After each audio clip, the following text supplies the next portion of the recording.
Today, we're going to light up my truck. Welcome to KONKAN. All right, so this is what we're working with right now. This is about to be a good time. So we are lighting up my truck. We're going to finally fill in those light mounts that are on the front of my bumper. And what we have is one 20-inch LED bar and then 4 pod lights. And then that little special treat right here, we've got this Nilight 6-gang switch panel. This is gonna make it to where instead of there being a giant mess of cables that run all through the engine bay of my truck, through the firewall, into the dash, and having to cut a bunch of holes for a bunch of switches, instead, I'll just have this one switcher that's gonna control all the lights. It's gonna be awesome. And this is kind of a must whenever you're dealing with more than a couple lights. So let's dig into these things. Now, all these lights are from North Lights. They are sold on the Move Bumpers website. That's how I ended up with them. And they seem like they are really high quality LEDs. I'm excited about it. I'm not super picky whenever it comes to them because this is my first time doing off-road lights. But you guys let me know in the comments if you've heard of these before because I hadn't heard of them before I got them. They come with some nice wiring, an inline fuse, and a switch already included. So if you want to just wire this up into your dash, you absolutely can. I went with the amber for the light bar. I did a bunch of research on amber versus light. I ended up doing kind of a hodgepodge of both, but I liked the amber for the light bar, one, because I love the look of it. Also, I wanted it to be as clear as it could be in foggy, dusty conditions. I think this is gonna be a good time. Yellow is my favorite color. Now let's break into these pods. Now for the pods, I did 2 white and 2 amber. Here are the amber pods. Got the white pods right here. Woo. Now tonight, if we're lucky, we're gonna be able to mount all the lights in the bumper, but I don't think we're gonna be able to hook them up yet. I don't think we're gonna be able to hook up the switcher quite yet. That'll still be in this video. So make sure you watch to the end to see the full lighting setup.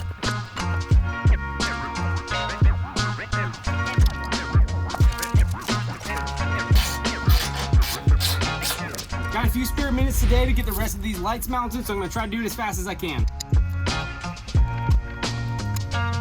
All right, this is looking really good. So the lights are actually mounted in the bumper now. It's nice to fill in some holes that have been there for the past few weeks. It makes it look a lot better, a lot more complete. However, they don't actually light up or do anything because they're not wired in. But this is all I had time for today, and I'm thankful that I even got to do this. You guys know how it is. You at home who have a family and a full-time job, you understand. I can't spend 100% of my time just tinkering. So this is a little bit by little bit process. But that's what makes it so fun. Now it's time to start the somewhat daunting task of actually wiring them up. So let's do it. So I have this Nilight 6-gang switch panel, and it has its own relay box with relays and fuses inside of it. So you just run each of the lights to that relay box where they each have their own individual channel, and then it sums it all up into this one cable that goes through your firewall into your dash and connects to the single switchers.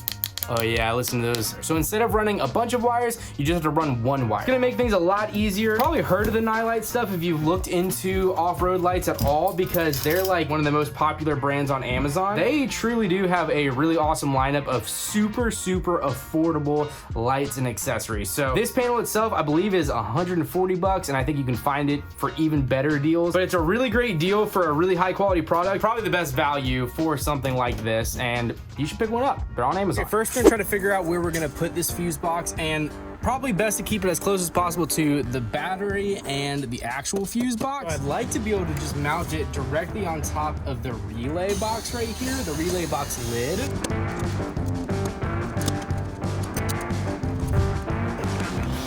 That works perfect. Now I just want to make sure that I have a good spot for the wiring to go through the firewall. I managed to get the cable through that little grommet thing. So now it's just a matter of trying to find where it comes out on the other side. I'm standing up on the bumper currently, but I was able to find this. It was right behind the brake master cylinder.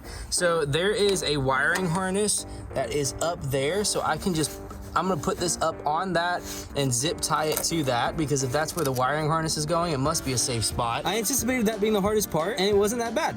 So this is going great. All right, we're back at it today, but tonight we're gonna finish these lights. All right, where did we leave off here? Well, we got the fuse box attached here, and I got one of the light wires run up here. Let's get this wired up first, and then test and make sure that light's working to make sure that we're actually doing everything right. The ground for the light, I didn't have any more of these rings, so I just cut the wire, soldered and heat shrinked it to the ground. Kind of a sketchy way of doing that. I know I should just run out and get some more of these, but again, like I said, I wanna get it done tonight. So do a good good point right here. There's a really good ground point right here that I'm gonna attach it to. Then I gotta attach the accessory cable to the fuse box. That makes it to where the switcher only turns on when the truck is on instead of always staying on and draining the battery. So I'll have to find a fuse to tap into there. But for now, let's get our grounds attached.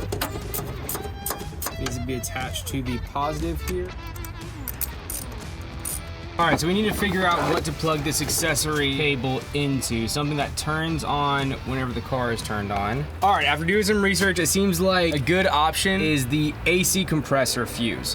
One of the best options for the fuse box is actually the blower fuse.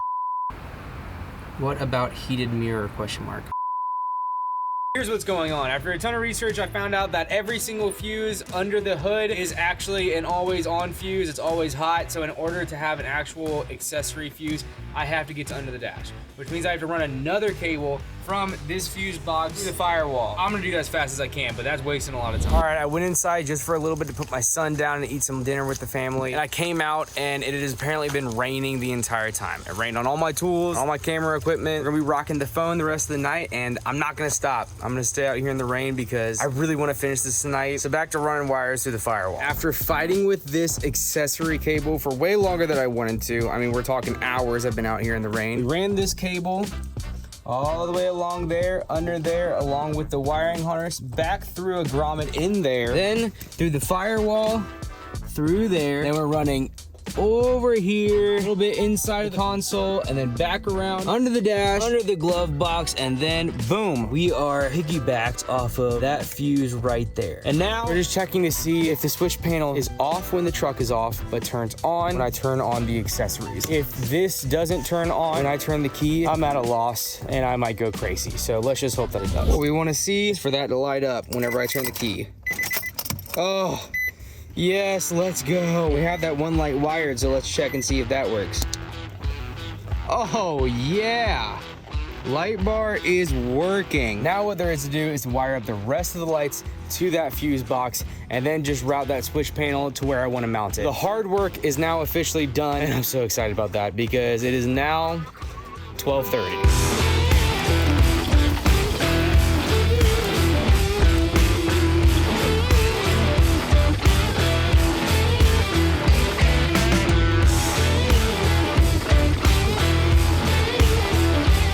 Okay, it seems like we've got everything wired up. I've got all my cables coming from all of my lights that are coming up through here. They're going to a ground in there, and then all going to the fuse box right there. Then we've got the cable running under the dash, through the firewall, into the truck. So now it's time to get into the truck and mount this aux switch, finally. All right, I suppose before we mount this switch panel, we should go ahead and test to make sure all the lights work. So let's do that now. Light bar works. Floods work. Spots work. That's awesome. Now I can mount this thing. Unfortunately, I didn't have enough cable to get it mounted up here, which is really where I wanted it. But I just went ahead and put it on the dash right here. And I think it looks pretty good. Super convenient because I can just reach over and press it just like that. We've got the labels on there. This is what it looks like when they're lit up. And something really cool about the switch panel is it is auto dimming, so it has a sensor on it. So whenever all the lights are on, it's brighter, but then whenever it's dark outside, it dims so that it doesn't blind you and distract you from the road. That's a super sick setting, and it seems to work really quickly and really well. I'm really stoked about this. Let's check out and see what all these lights look like now that we finally have them hooked up. All right, we're on a dark road. Let's check out and see what these lights look like. Oh my gosh. That's the light bar. These are the white floodlights. And these are the amber spots. And this is all of them. Oh my word, that is so bright. So this is just the headlights. This is the light bar, white floodlights, the amber spotlights, and then all of them.